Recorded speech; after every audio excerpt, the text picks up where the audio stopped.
Welcome to our February talk in our Center Conversation series. My name is Glenda Gephardt. I'm the Director of Administration at the Racing Research Center. I start with basically an apology and regrets from our new Executive Director, Tom Wiedemann. We're all very, very excited that Tom is with us now. He's a great guy and he's going to make great things happen for the center. But Tom had a prior commitment and he is in Cincinnati this weekend at a Rotary International conference. So we told him he could go. One of Tom's passions is the youth exchange program for Rotary International, and he is the Brazil officer, which is so cool. So he's there working things out with other country officers for Rotary. So come back in March and meet Tom. Well, you don't have to wait till our March program, but do come and meet Tom. He's a great guy, and Michael can attest to that. So Michael Printup is our speaker today, President of Watkins Glen International. He's going to be talking about the repave and the season and some other things happening at the track. Just a bit of background.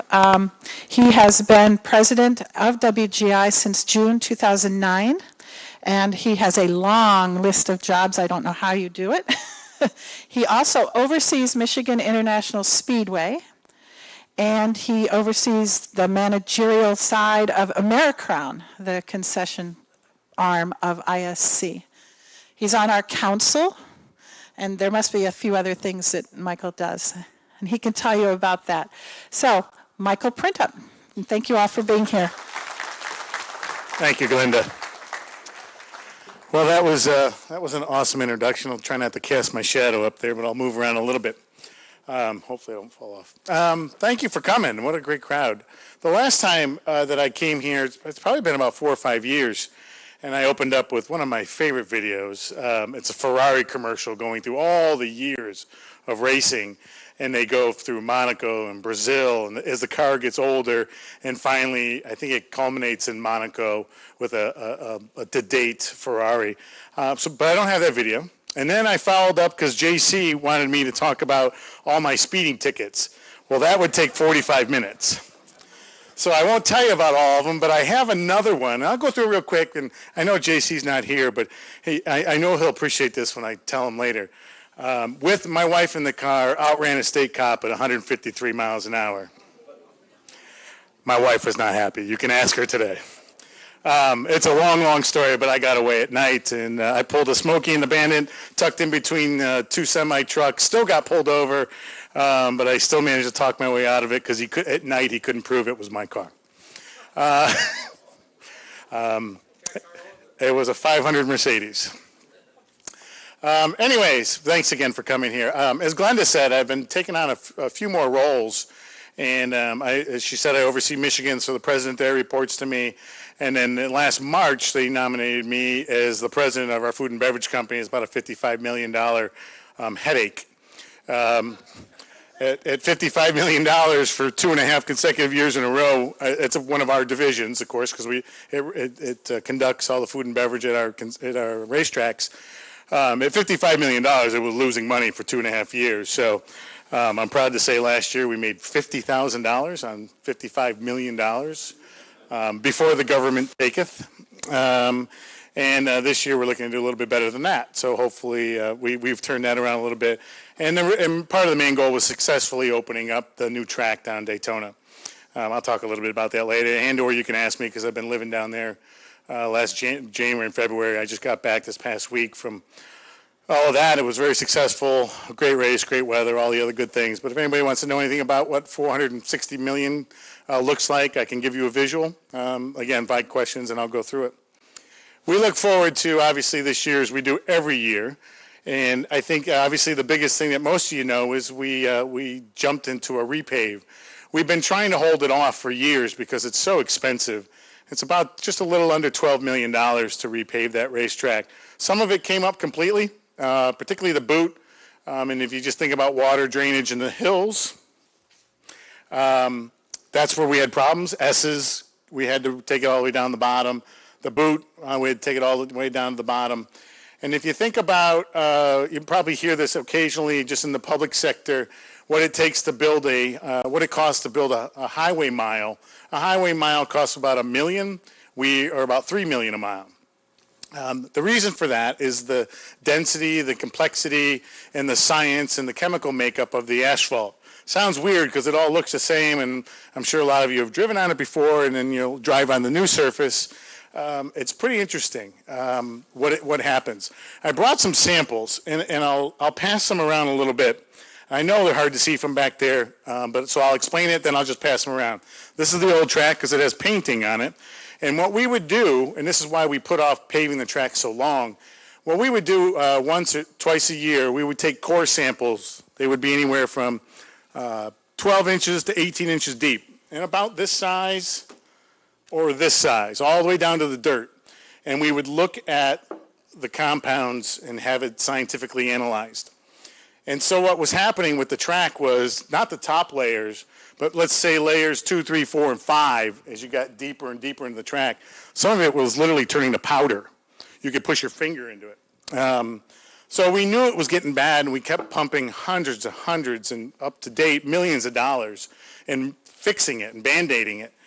Obviously, the Daytona project, and this is why I mentioned it, that took the majority of our capital. Our company doesn't borrow money to do projects and repairs. It takes all the profits from all 12 tracks, and that's the kitty at the end of the year, and unfortunately, Daytona swallowed that up for a long, long time. So that's why they were kind of holding off on us. But anyway, so what you'll see when I pass this around, and just remember the painted one is the old track, and the non-painted one with the date 9 and 8 on it is the new track, is the complexity of the asphalt itself and the chemical makeup, as I stated, but also notice the aggregate. You'll see the stones are sliced in half in here, and on the old one, and then again, obviously on the new one. But you'll see the difference in size of stones. It's something that gets down into the science and dirt of literally of the project. But the old track was poorly constructed. We actually sued the last person that did it back in the 90s and won most of our money back. That's how bad it was. But there's different size stone in all this. And then notice the top, even with the paint on top of it, you can feel it. It's a lot rougher than what you're going to see on the new one. And what happened is I can sadly compare this to a blueberry pancake. The stones are the blueberries, and then the batter is the asphalt compound makeup. What makes the racetrack sticky, and it'll be really sticky this year, because this top layer, let's say the top 1/16 of an inch, is a lot of tar, a lot of the chemical makeup of the asphalt. And so that's going to stay for 3, 4, 5 years. Who knows how long it'll take to wear out. And it'll start looking like this. So now that when you rub your finger on the top, you can feel how much rougher this is. So you'll have a different tire compound that races on this for a couple years because it's sticky. And then when it heats up, it'll be really sticky. But not a lot of aggregate showing through, so not a lot of blueberries showing through on this one. And then this one has all the blueberries showing through or feeling through, and the tires will stick to that, so the compounds will change. So the dynamics of the racetrack will change. This is what hurts the ovals so often when they repave, is the line changes, because it takes forever, from an oval point of view, to go from this to this. That you talk about the drivers of groove. We don't have that problem, as you well know. We don't have multiple lines coming out of corners. We have apex as corners, and hopefully, or what we have seen is obviously people hitting each other, banging each other, knocking each other off the track. All these fun things that they get to do as professional drivers. Excuse me, I just got to start my timer real quick. So it's really interesting when you walk through this. This would take, what did I figure out? About 29,600 pieces of round. I'll just pretend it's square. It'd take about just under 30,000 pieces of this to make up 1 mile of racetrack. So this piece right here is worth about $32, so I want it back. This was peanuts on the dollars, and of course it's going back, and if you take the value of the dollar, this little piece is probably worth $1.50, $1.75. But these are my paperweights on my desk, so I would like them both back. But anyways, I'll pass these around, Josh, if you just take a look. So remember, the small one's old track, big one's new track. And then you can just, like I said, you can really just see the difference. The one thing that we do in this as it goes around is the aggregate, the stone that's in the asphalt, it's triple washed. What that makes it do is, and we mandate this process, we actually have a PhD on our staff that mandates all our track repaves and goes through all the chemical process of this. And then we have experts that do this. Bob Harrington from Michigan, he's been repaving racetracks since the 80s. He's in operational logistics, and then we have 3 engineers on our staff in Daytona that oversee this process. We had one of them basically living here for from September or from August until about the end of October.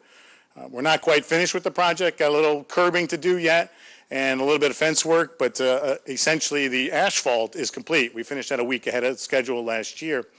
And me being me, and some of you know me well enough, particularly Hank, the contractors left, and 3 days later I met with the main contractor in the middle of October, and he said, no racing on it. You got to keep everybody off it. So me and the operations guy put a key on there that only he and I had that could access the track, because I knew I was going on it. And the last day that they left, the third day that they left, the asphalt people, they didn't want it on there. I took my car out, and I had a blast. I took it out after hours. Nobody knew I was there. Some people found out later. But it is smooth as glass. All those bumps and creaks and little cracks and corners. The bad news is I lost my lines, because there's some corners when you drive it often enough, you know that you could use, one of the squiggly repair marks as a line marker as your apex or in or out of that apex. All of a sudden, when it's all black and sheer, it really kind of changed the corners a little bit. So it took me about 10, 15 laps.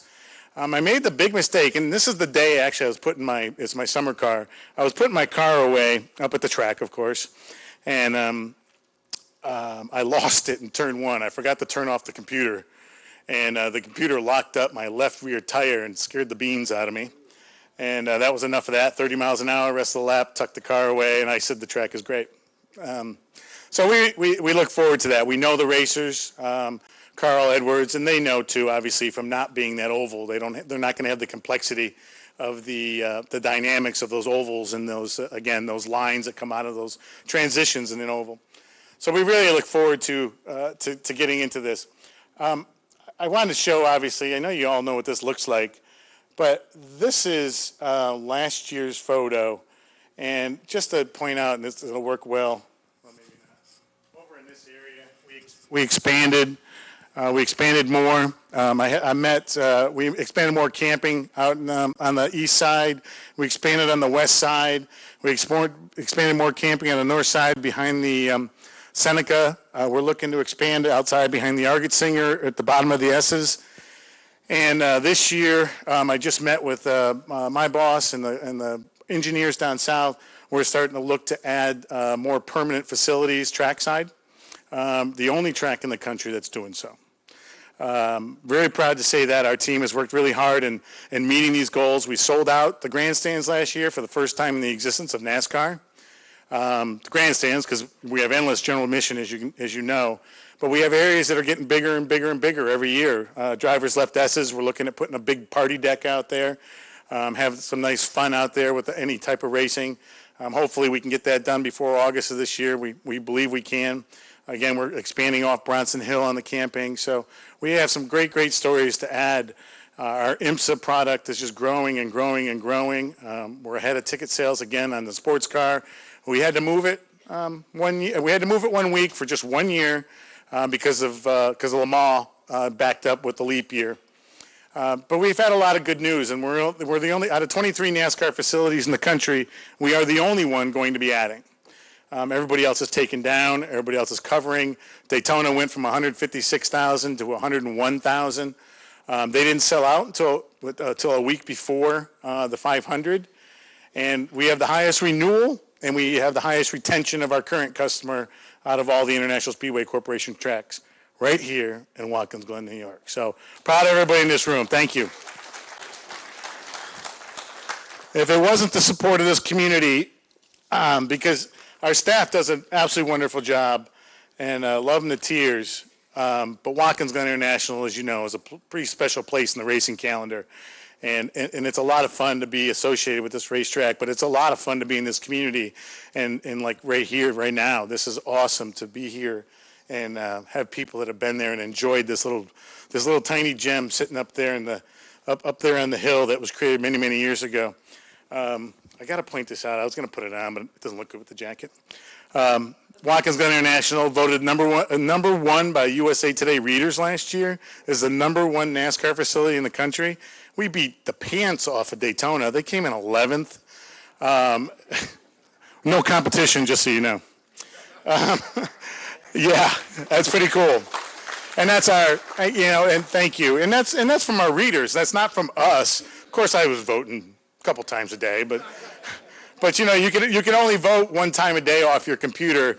But I was using my iPad, my phone, my whatever else, and I was trying to sneak in all the votes I can. But we're a small staff, and Martinsville came in too. They're the second smallest staff in the country. So these small little tracks are kicking some butt, I'll say. So as we move forward in the schedule this year, I mentioned I didn't mention that we're gonna do something special April 15th. You're actually the first to hear it, so don't tell anybody why everybody's filming it, right? I'm just kidding. We're gonna have a ribbon cutting. We've invited the governor. I've seen the governor's schedule myself. The governor is planning on being here, barring anything that happens up in Albany. We're gonna open up. That's opening weekend, by the way.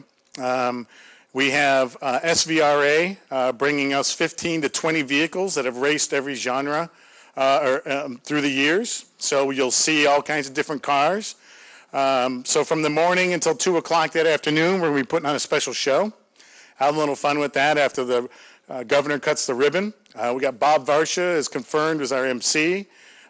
We've got Derek Bell as a solid tentative. We got Andy Lally as a solid tentative. And we got a host of invites out to others. We're gonna have a great lineup, a couple drivers. Unfortunately, it's Long Beach weekend, so it's hard to get some of the drivers out here, and obviously it's a NASCAR weekend too. So it's very difficult to pull, but we had to do it on Friday for a lot of reasons. But we're just going to celebrate what Watkins Glen International. We're going to open up the facility for free, and I also have a call into a good friend of mine, Zach Brown, not the band. Zach Brown, the owner of a big marketing company that works with Formula One. He bought, and Hank, maybe you know this, he bought, I think, Jacques Villeneuve Williams last year spring.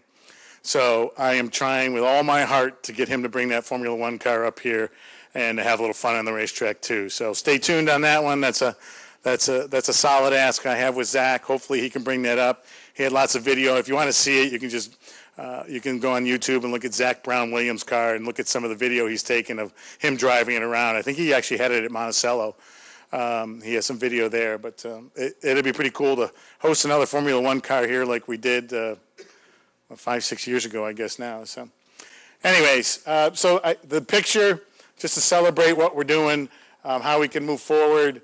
Our sports cars, they're growing leaps and bounds, like I said. So we're really proud to continue that relationship with IMSA. Again, I mentioned the 1-year deal on 4th of July weekend. It's the worst weekend, I think most of you will agree. But believe it or not, we're up like over almost 1,000 tickets over last year already. So we try not to race on 4th of July weekend. We know it's a pretty sacred weekend. There's nothing else besides talking points to these slides in terms of just looking at what they do. Visit Florida. We won't show the governor that one. Just a lot of fun stuff in some of the cars, and that's a just awesome picture. I don't know who got credit for that, Chris, do you know? That's an awesome picture. We're real happy with Cheez-It. They're coming back again this year. We have a long-standing relationship with Kellogg's. They love what they can do up here. We love working with them. But that's a sellout, and every stand is sold out because we're publicly traded. And when you do see some holes, there might be people at concessions or stuff. But being publicly traded, we're not allowed on Wall Street to tell we're a sellout, and so we're actually a sellout. So we actually had capacity in our handicap row on the bottom, and the day of we were selling those because we're allowed to by law if there's not enough ADA compliance. So we were selling all those too. So the track was really interesting going back to the asphalt. Like I said, some areas that we had to take it all the way down. It was ugly down there. And if you ever see powdered asphalt, it's not funny, but it's funny. When you can push your finger in asphalt and just watch your finger disappear, that's how bad that track was. So what was happening is it's shifting. And again, all the Band-Aids that we put on, and you can see all these tar marks that are in there on seams and on weepers. And what weepers are is that there's water in the asphalt. And then it finds, water, as we all know, it finds a path of least resistance. But then when it gets hot, particularly when you put cars on it, and then all of a sudden it goes from 90 when it's in the sun, or 100 when it's in the sun, to 130, 150, 160, it starts reaching a very high point near boiling, but that water will start creeping up, and nowhere you'll have a little stream. So that's what a lot of these tar marks are. We have tire patch that we've been using.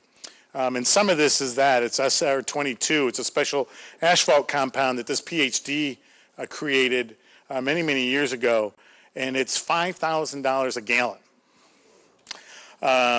So that's our emergency repair stuff. So if something goes wrong in the weekend, we can instantly put it out there. We will put it on because, as most of you know, we race every single day from middle of April to November 1st with car clubs.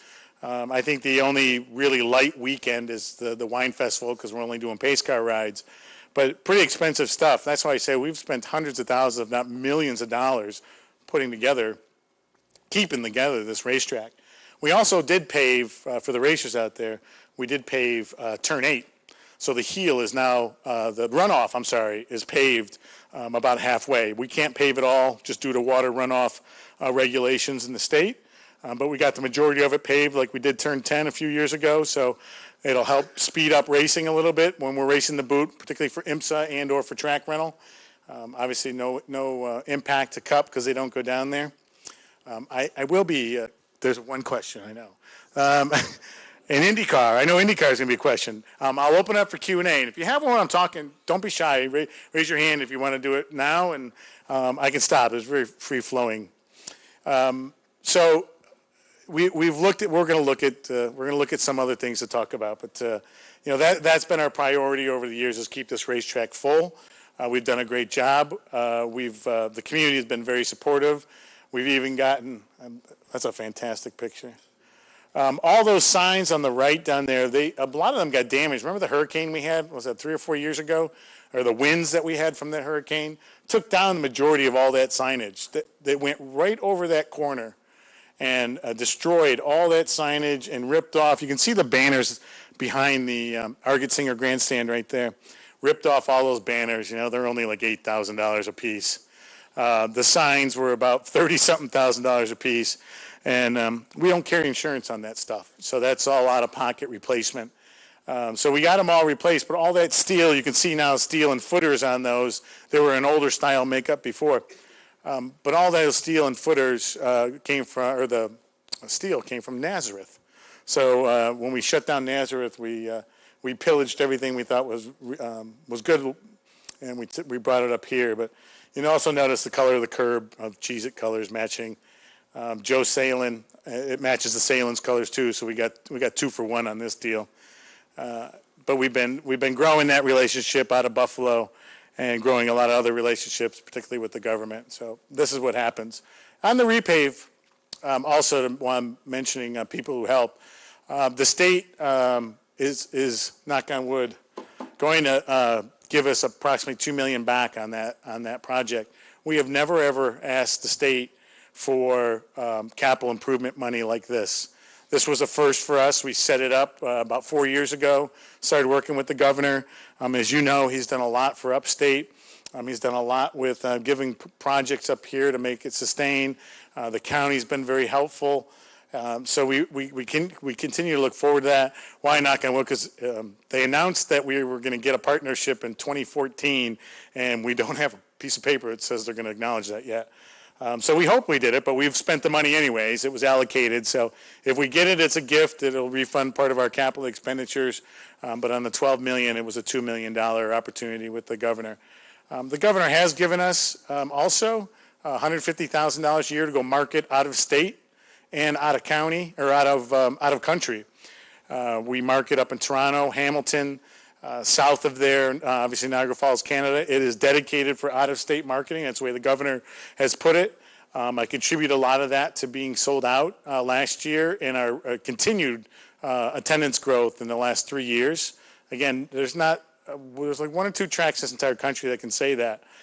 California and Phoenix come to mind, but we've been lucky that we've been able to get that, and $150,000 in advertising does not go far when you're in Toronto buying one commercial for $15,000, $18,000 for a 30-second. So, but we went up there and did it. Our good friend, old Ron Fellows, if you remember, most of you probably know Ron. Ron even helped us do what we call Good Morning America. We did up in Toronto with Ron Fellows, since he's right around the corner there with his racetrack. So we've got a lot of good promotion. The governor's been, like I said, good to us. I'm not kicking off a campaign for him, but we have been fortunate.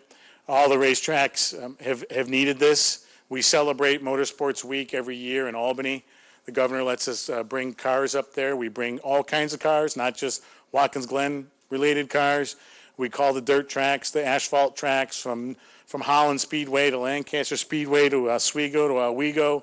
To Syracuse, right in the legislative office building on the lower level, if you've ever been there. There's a huge square footage area where all the legislators walk through to cut from Capitol to the LOB, the legislative office building. And we have a car display there for 2 weeks. The governor lets us do that for free and talk, and then we bring up a couple race drivers. We're doing that in a few weeks. If anybody's up in Albany, let me know. And we're bringing in Ricky and Jordan Taylor to come up and have a little fun with us up there while we do this. So it's a lot of fun. We're able to enjoy those fruits of the governor helping us. Ryan Newman, he can crash again. I don't care. He said some nasty things about us a few years ago, and I'm not a big fan of Mr. Ryan Newman. Here's our alternative uses. Maybe Dennis knows. We brought in, I put you on the spot, Dennis. This was from the Fish concert last year. And something else that we did, because we were shut down because of the repave. We shut down right after August, the Cup date. And that's about 35,000 people, 34,500 people that Fish brought in for the weekend. About 90% of them camped, maybe a little bit more, camped right on property.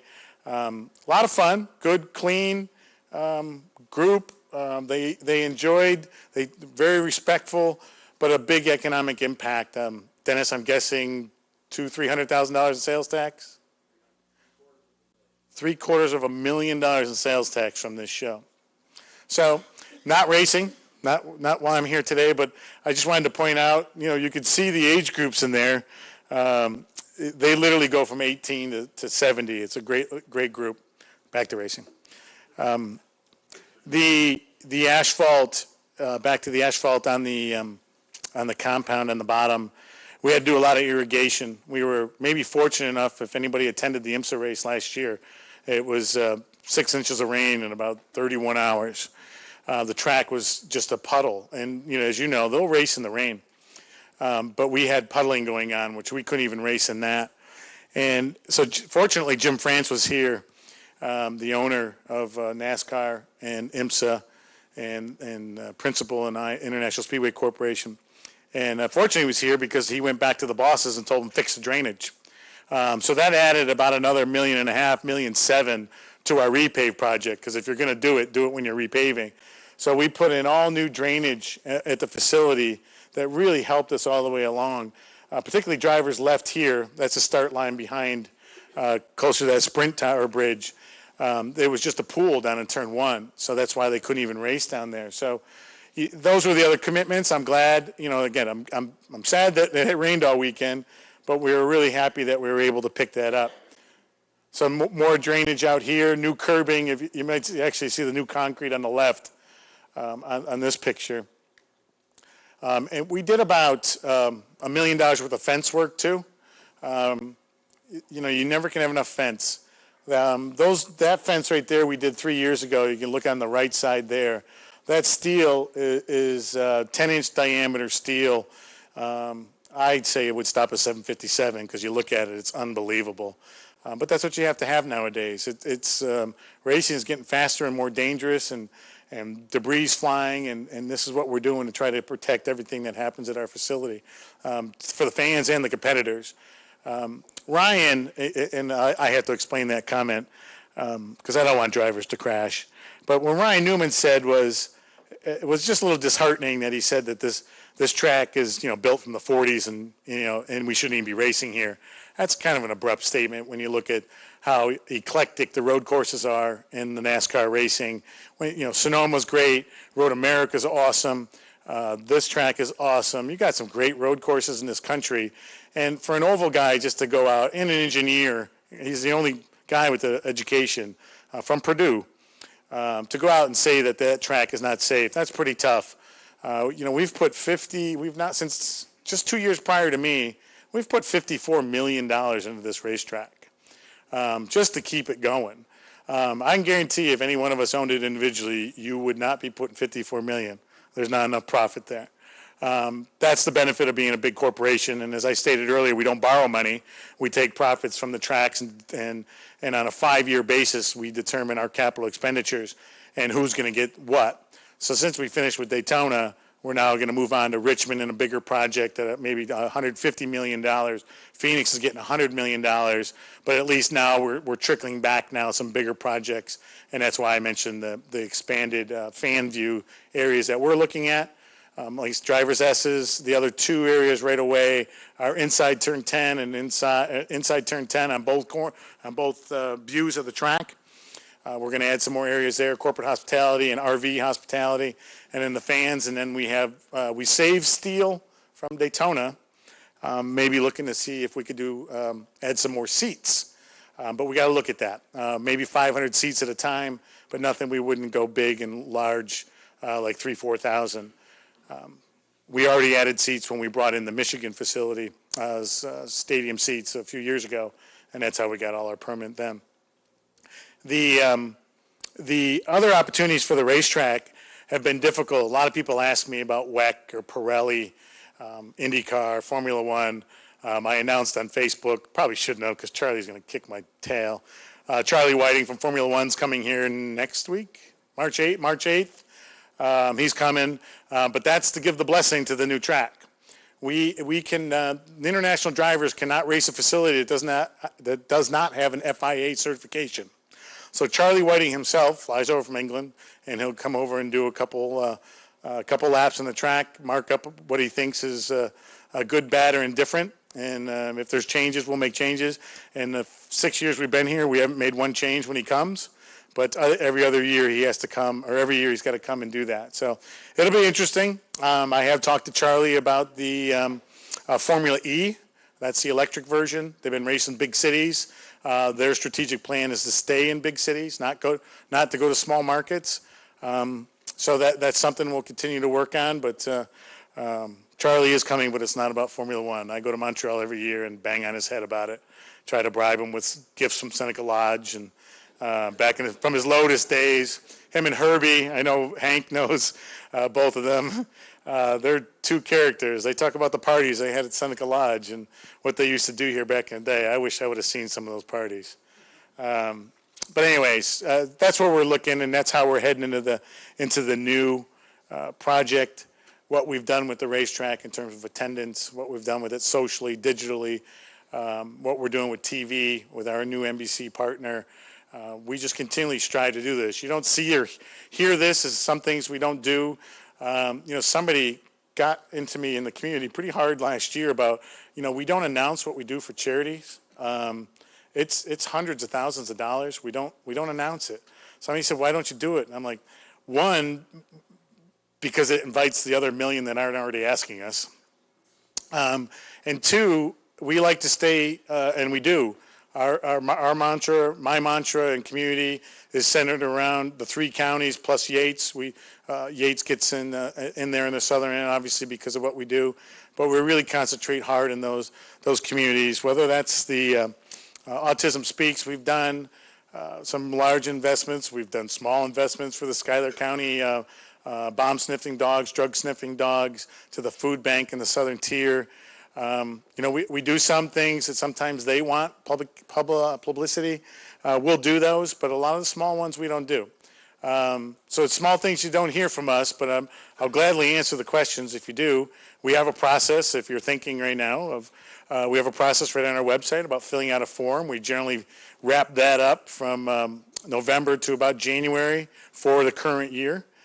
So we're getting close to the final determination of what we do with our charity funds on an annual basis. We created a foundation this past year for the first time. We're looking to add kids to scholarship programs now. Obviously, Watkins Glen's first on the list. Then we'd branch out to our other fellow school districts to start dedicating annual money to kids that go to school. You can blame me for not doing that prior because my son went to school this year, and I realized how much it cost. My son's not eligible, just so you know, it's not a trick. It's something that we should be doing for the community. And as I told my son who was in school, I don't care if you get $250, it might buy a book or two. But let's help out kids locally. Like I said, particularly we'll start here in Watkins Glen. Those announcements are forthcoming, and then move on to our other bordering towns and communities. But we're proud to be associated here. As you know, our long-standing history, John Saunders, who started here, some of you know him personally. You know, he started in Corning as a little food and beverage guy in the corporate dining. His father was a PR guy at Corning Incorporated, and when they needed somebody, John drew the short straw. Actually, his dad made him draw it, and not too much of a short straw anymore since he's the president of International Speedway Corporation, almost an $800 million company. He's down in Florida. He's done darn well for himself, and he's obviously very proud of Watkins Glen. Always will be. Bad news is he's thinking about retiring up here. I said my boss is never going to retire if he stays here. But he's good. He's welcome home, obviously, all the time because we all have the drive for this track. So I'm going to wrap that up. And I know I covered a bunch. I tried covering a little bit of almost everything that we do, from the community to the paving. I can't tell you how intricate that paving is. It's really neat. I almost wish I had our engineer team here to maybe bore you for an extra 10 minutes and tell you the complexity of that. You know, you can't stop paving. When you start paving, you got to continue it. It never stops, or you create a seam. That's why highways crack, particularly up in the north, obviously with our frost heave. There's some seams up there, of course, because you have to have a couple, particularly the side-by-side seams. But you won't see seams outside of even the boot. Is one continuous pave right straight down. We had a couple bumps there. We had a little ground movement over the winter, and we've already shaved the entry and exit of the boot. We just continually know that's going to be an issue. Again, you're on a hill. Water goes down. You're going to have heave. But we've been lucky, and we really appreciate all your support. Just being in the community and supporting us, being a part of even this today. These are the small things we like to do. This is what I do for a living. Somebody said earlier, follow me on Facebook. You get dizzy. I traveled 121,000 air miles last year. That's direct, no bonuses, and that's just all domestic. I'm usually in the office 1-2 days a week. Here, obviously in Watkins Glen. I'm glad to do that. They've talked about moving me to Daytona. I told them no.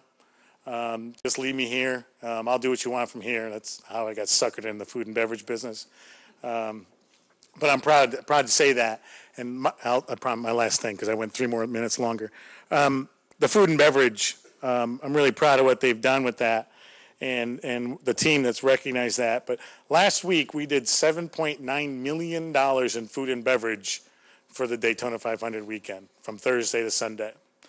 Let me give you a comparison. The Buffalo Bills on 10 home games at 80,000 or 60,000 people, they're probably doing, 20 million, 22 million in food and beverage. So what they do in 10 events, we did in 4. Half of that in 4. A minor league baseball stadium, like the Senators, something like that, they're doing maybe 1.5 million for the entire season. We served a lot of people last week, hundreds of thousands of people last week when you start counting all the corporate customers. So anyways, I'll stop. Any questions open? I think most of you know I'll painfully answer them very honestly, so I won't sugarcoat them. I saw a first hand right here. Okay. The question is IndyCar. Yeah, I would love to see IndyCar come back. You know, I think most of you know that personally. I was commenting earlier. We have 15,000 fans. I know if we opened up the ticket office tomorrow, we'd sell 15,000 tickets. That does not pay a $1.7 million sanction fee. It's painfully short. Our last IndyCar race, we lost $580,000. The company authorized me to lose $250,000 because of the TV exposure, knowing that that's good for the sport, good for Watkins Glen, and that's where they broke it at. We can't even get close to that $250,000. They're changing their model, which we knew out of certain time. I'll put it in the same category of, when they start looking for money, they're going to change their discipline or their strategic plan. We're coming to that because they're racing in Phoenix, which is one of our tracks, and I'm going to the race. I hope to just have a casual conversation with IndyCar, see where they're at, and hopefully, we could talk about the future. But we can't do it for 1, 2, 3 years either. That's a waste of money on both parts. So we'll take a look. Any other? Yes, sir. Questions about the truck race coming back. I again, being a racing fan, I'd race bathtubs if we could. It's there. It's a possibility only based on what happens with the schedule. We filled up the Cup schedule. They wouldn't be a solo weekend because we have the same weekend with them as we do IndyCar.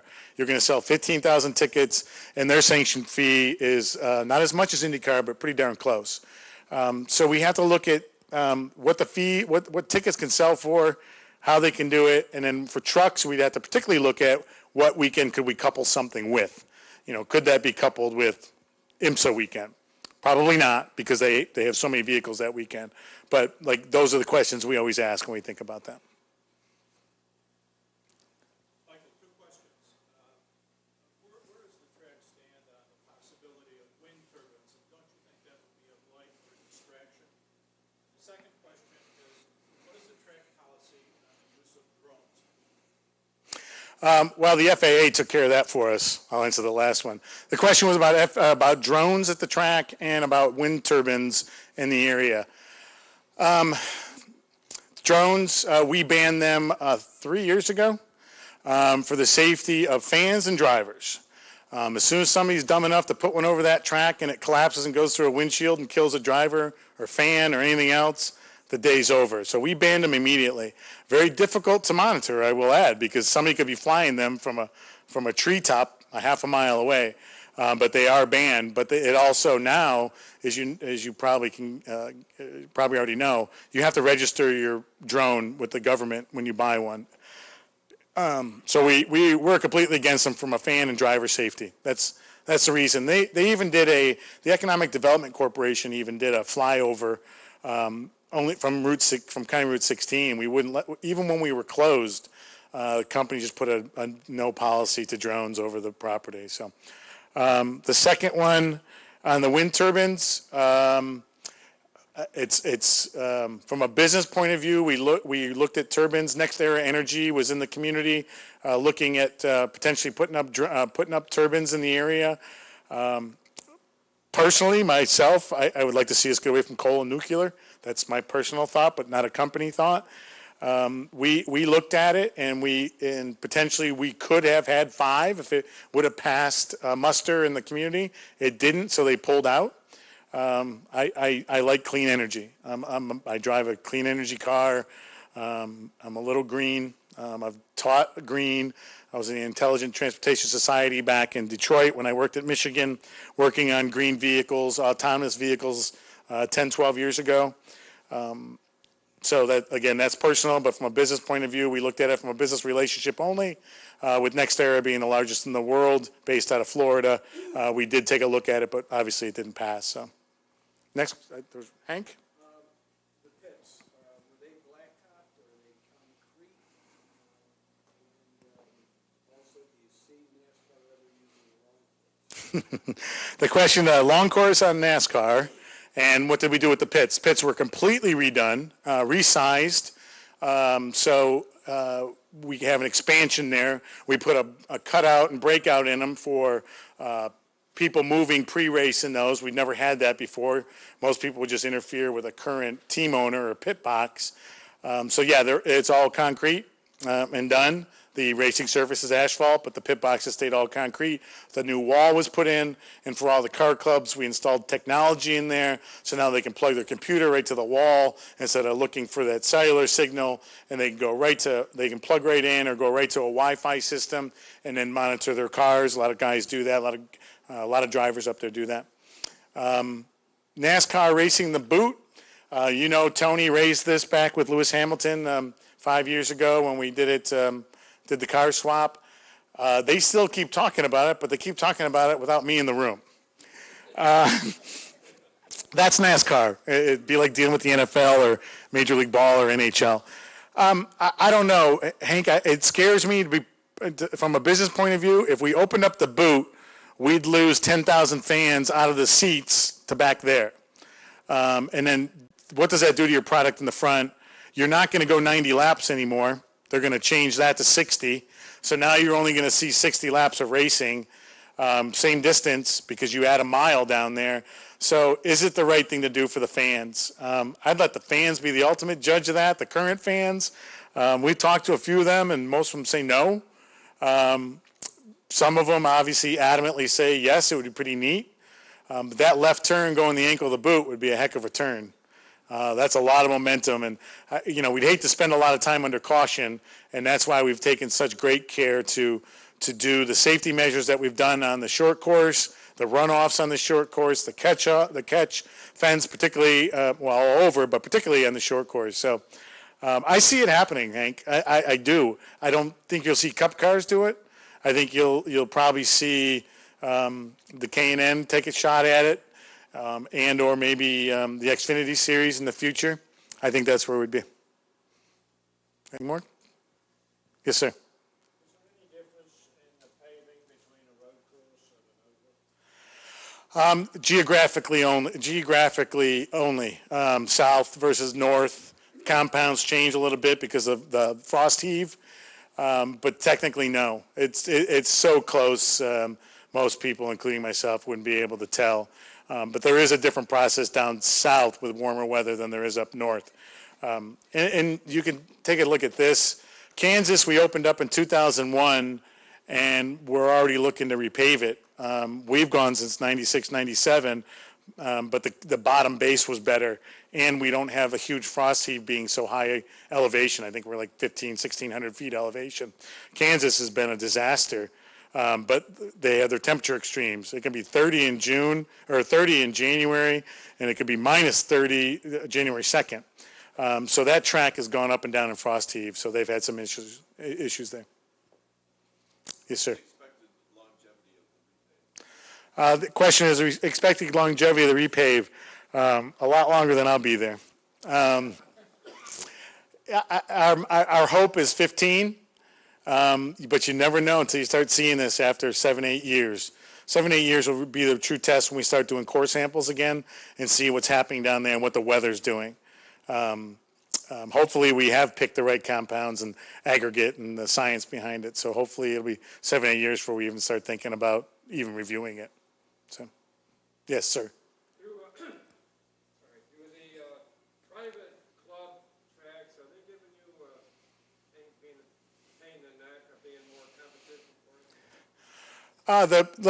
Give me an example.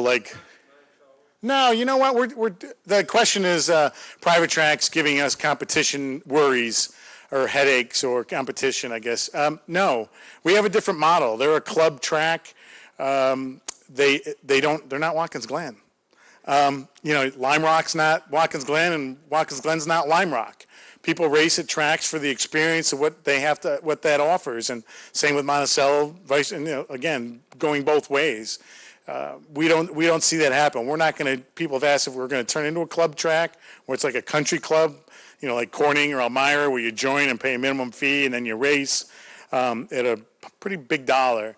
Doing the clubs the way we do.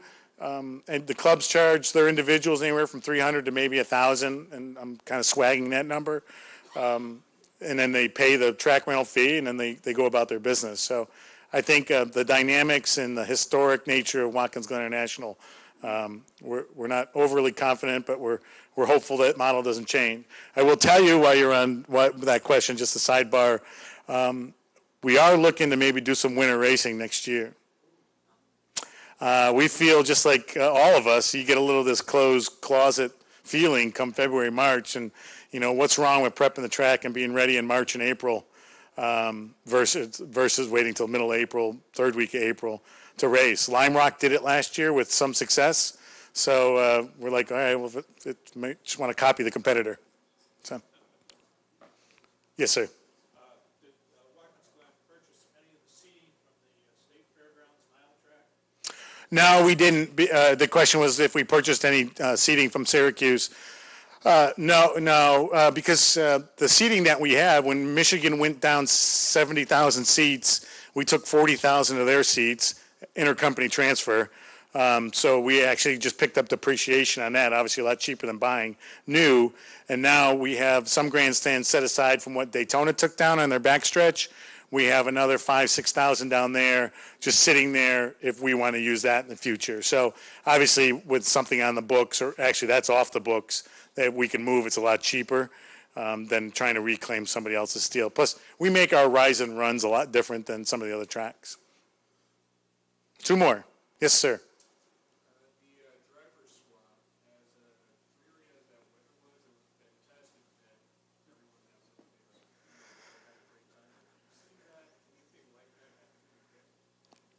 I would, the questions about the driver's swap that we had back in 2010, 11. That was a 2-year project. Most of you know that I worked on that directly with some other people in Mobile, mainly in Mobile One and McLaren. I hope so. I really think that we could do that again because I think people saw the success off that. And if you really look what Mobile One's doing, their commercials have stayed the same. Some of the names have changed, of course, because the driver changes. But you still got Tony and Jensen doing some fun stuff, and Tony retires this year, as you know. But I hope that we can do something like that again. I think that was pretty awesome. It was great for the fans. You're right. Besides the weather, we still had 10,000 people show up. If it had been sunny, that'd have been a ball to see 20,000 people sitting out there. And that was a special pet project, as like I said, most of you know. Yes, ma'am. Questions about musical concerts. One a year max. The business model, believe it or not, is for us is questionable because we're not in the concert business and the tickets. We rent the track like we rent to a car club. So just professionally, we're not a music auditorium. We're a racetrack. Once a year, if we want to be a concert venue, then we'll try to be a concert venue. But it's not going to take over any more than what we're doing. We just, again, that's a business strategic plan. We have one weekend that we can set aside for music. We don't have any plan for this year. There's not going to be any announcement. It's not going to happen. I just pulled the plug on it about 3 weeks ago. There wasn't a plug to pull, but we had to go back out and try to salvage a weekend that we had set aside at the end of August to try to get a car club back into race, which they plan a year and a half out. So, but it's a weird model, and even the food and beverage model, which again I manage that model. You pay the promoter, so the concert group gets 50 cents on a dollar when they come into that. So if you're making 5% as a food service company, you're lucky for a lot of work, but it's part of the gig. We wouldn't want to give it up to somebody else, so 5% of something's better than 5% of nothing. So thank you very much. I hope that there was somewhat informal, or I'm thinking of one thing and trying to informative. He's got my $30 worth of asphalt, so I'm happy there. Oh, Rick's in the, all right, Rick, last one.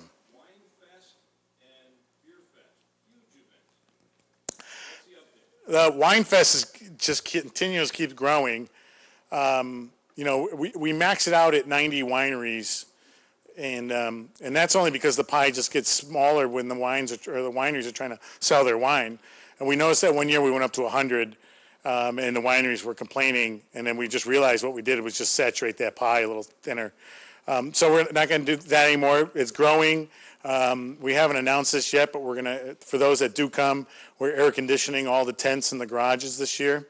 You know, it's been 98 degrees up there and it's been 65, but when it's 98, it's uncomfortable. So we're going to air condition all the tents and garages this year, make it more comfortable for not only the spectators but the wineries. So that announcement will be coming shortly. And the beer festival keeps going. End of October, who'd have thunk that we'd be, you know, we started off that 3 years ago now, and we're now looking at almost 10,000 people coming for the beer festival. We're now expanding it immensely this year, only featuring New York beers. Even Budweiser's made in New York for us, so just so, and they're a sponsor. But we're proud to keep featuring the New York wines and New York beers. So we'll keep moving that product along. Thanks for listening to me for 49 minutes. I appreciate that.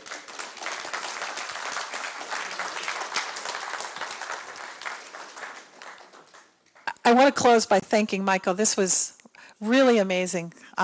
We have to make this an annual event. Will you come back every year?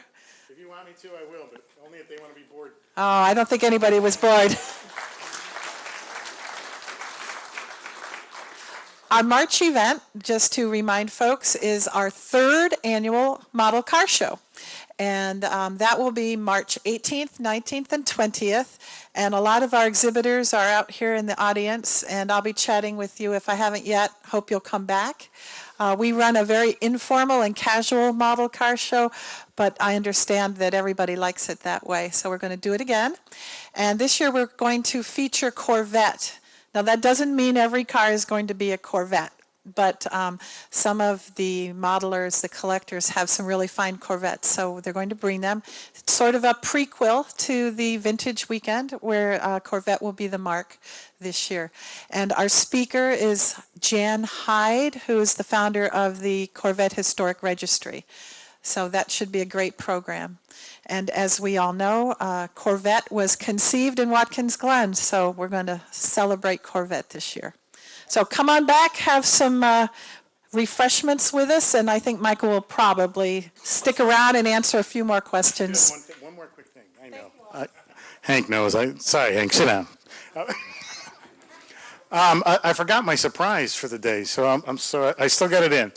If you send me or Chris Banker an email by tonight, I'll get you a free IMSA ticket for the race coming up. All right?